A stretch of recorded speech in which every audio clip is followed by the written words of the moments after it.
வணக்கம் தோழர்களே. இன்னைக்கு ஒரு சுவையான கல்யாண வீட்ல கிடைக்கிற மாரி நெய் சோறு எப்படி செய்யலாம்னு பார்க்கலாங்க. இதுக்கு 1 கப் அளவுக்கு பாஸ்மதி அரிசி எடுத்துக்கிறேங்க. அது 1 கப் தண்ணி ஊத்தி, ஒரு 2 டைம் நல்லா கிளீனா வாஷ் பண்ணி, இந்த மாரி ஊற வச்சுருங்க. ஒரு குக்கர் எடுத்துக்கோங்க.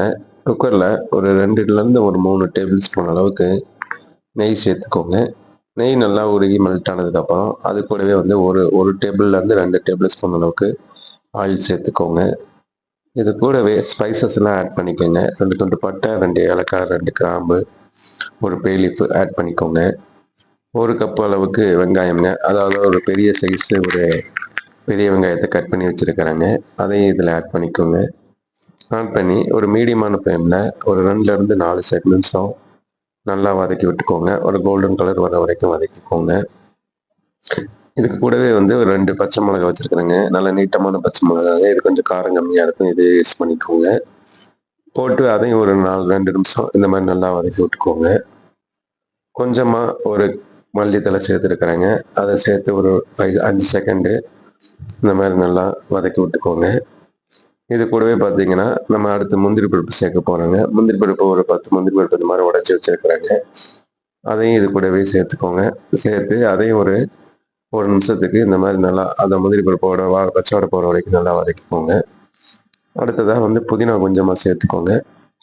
சேர்த்து அதையும் ஒரு 5லேருந்து 6 செகண்ட் நல்லா இந்த மாதிரி நல்லா வதக்கி விட்டுக்கோங்க.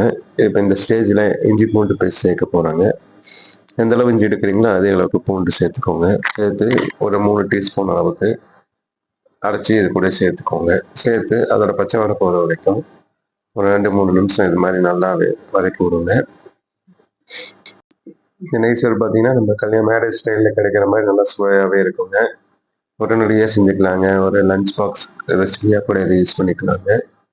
கொஞ்சமாக உப்பு சேர்த்துக்கோங்க. உப்பு சேர்த்து அதுக்கு முதல்ல பச்சை வாடை சீக்கிரம் போயிடுங்க. சீக்கிரம் நல்லா வதங்கிடுங்க. அதனால் கொஞ்சமாக உப்பு சேர்த்துக்கோங்க. ஒரு தக்காளி 1 பொடியாக கட் பண்ணி வச்சுருக்கிறேங்க. ஒரு மீடியமான சைஸ் தக்காளி, அதையும் சேர்த்துக்கோங்க.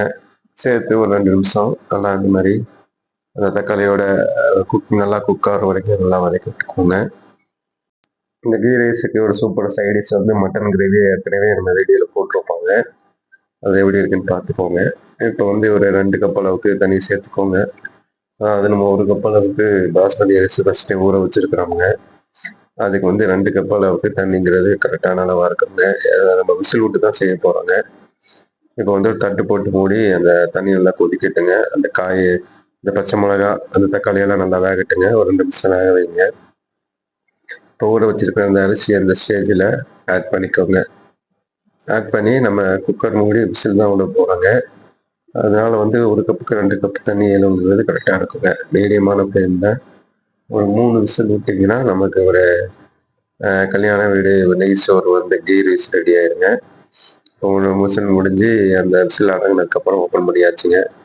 பார்த்தாலே தெரியுங்க நல்லா உதிரி உதிரியாக சாப்பாடு எப்படி வந்திருக்குன்னு பாருங்கள். எப்படி இருக்குன்னு செஞ்சு பாருங்கள். செஞ்சு சாப்பிட்டு பாருங்கள். Okay friends. Thank you friends.